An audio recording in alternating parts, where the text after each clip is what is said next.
Bismillahirrahmanirrahim. Assalamualaikum warahmatullahi wabarakatuh.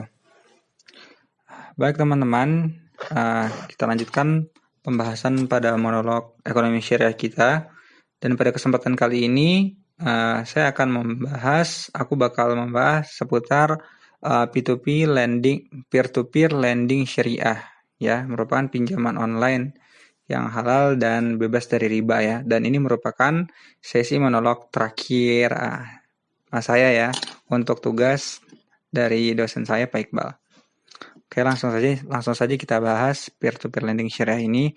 Dan ini peer-to-peer lending ini merupakan salah satu hal yang menjadi bagian dari disrupsi teknologi saat ini adalah munculnya peer-to-peer lending yang merupakan sebuah platform bagi masyarakat untuk bisa melakukan pinjaman sejumlah uang secara daring ya, secara online.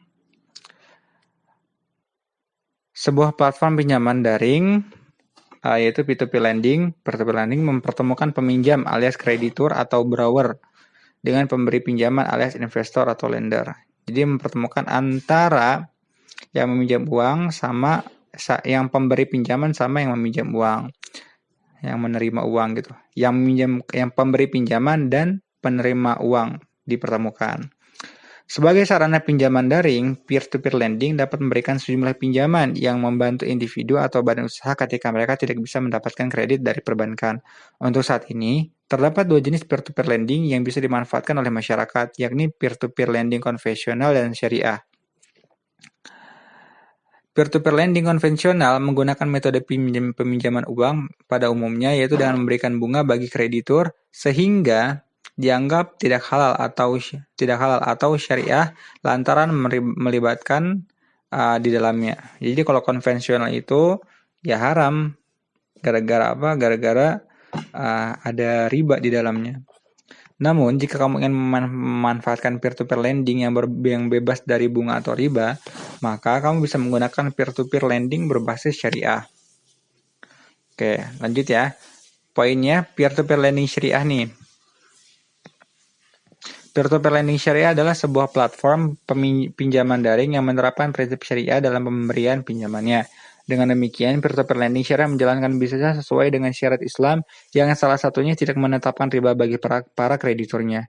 Adapun tujuan dari peer-to-peer lending syariah adalah tidak semata-mata mencari keuntungan, tapi juga memberikan pertolongan bagi yang membutuhkan nih. Misalnya ada yang pengen buka usaha tapi nggak punya modal, nih mungkin bisa menjadi alternatif lain untuk mendapat pinjaman uang gitu, bantuan. Peer-to-peer lending ini yang syariah beroperasi dengan landasan hukum dari Bank Indonesia atau BI ya, Otoritas Jasa Keuangan OJK, dan ditambah fatwa DSN, Dewan Syariah Nasional Majelis Ulama Indonesia. Keberadaan peer-to-peer lending syariah ini di Indonesia juga saat ini cukup banyak. Nah, di antara peer-to-peer lending konvensional, di antara peer-to-peer konvensional. Jadi, keberadaan peer-to-peer lending syariah ini di Indonesia udah cukup banyak. Kalau dibanding sama konvensional juga. Mereka adalah Investri, Amanah, Amarta, dan masih banyak lainnya. Jadi kalau teman-teman pengen cari pinjaman, mungkin bisa ke Investri, Amanah, sama Amarta ini ya teman-teman ya. Nah, kemudian poin selanjutnya, akad-akad dalam peer-to-peer lending syariah. Apa aja sih akad-akadnya sehingga bisa dihalalkan oleh DSN MUI gitu kan? Selain tidak adanya bunga atau riba, yang membedakan peer-to-peer lending syariah dengan peer-to-peer lending konvensional adalah keberadaan konsep akad yang digunakan dalam proses pinjam-meminjam atau kredit. Ada beberapa konsep akad dalam peer-to-peer lending syariah yang perlu kamu ketahui. Pertama, adalah akad al-qard yang mewajibkan kreditor mengembalikan dana pinjamannya sesuai dengan waktu dan kesepakatan yang telah ditentukan. Kedua, ada akad wukalah bil ujroh yang memungkinkan pihak pemberi pinjaman atau lender menguasakan investasi atau pinjamannya pada pihak ketiga. Yang nantinya pihak ketiga tersebut mempunyai hak menangani dana pinjaman atas nama wakalah atau pemberi kuasa dan banyak hal mendapat ujrah atau imbalan berupa upah atas jasanya menyediakan sarana pinjaman.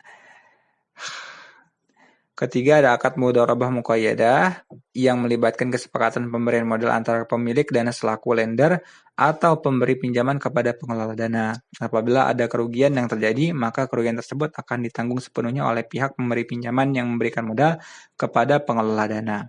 Keempat adalah akad musyarakah yang mengatur dua pihak atau lebih untuk melakukan suatu usaha tertentu dengan memberikan modal guna menjalankan pendanaan bersama. Untung rugi yang didapat selama pembentukan usaha tersebut akan ditanggung bersama sesuai dengan kesepakatan di awal.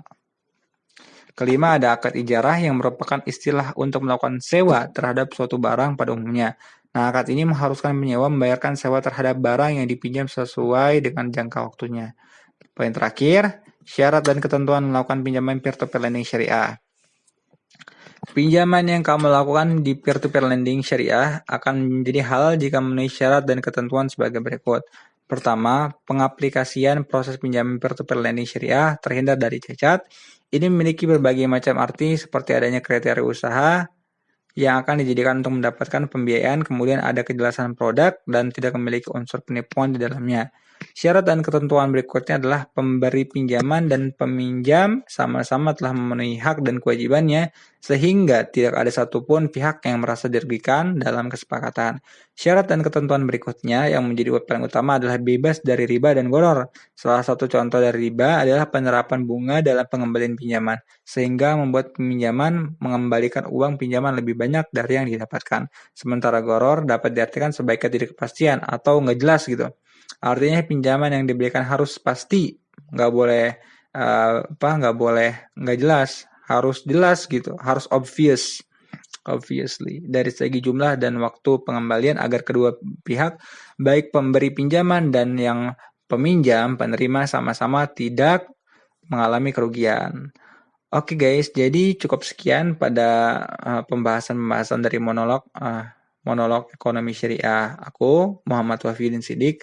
Dan alhamdulillah berarti dengan monolog ini yang monolog kali ini, maka usai sudah pembahasan monolog saya. Jadi nggak ada lagi edisi selanjutnya ya. Semoga bisa bermanfaat teman-teman dari video-video saya. Doain juga biar saya bisa cepat lulus ya dari kampus saya. Cukup sekian. Wassalamualaikum warahmatullahi wabarakatuh.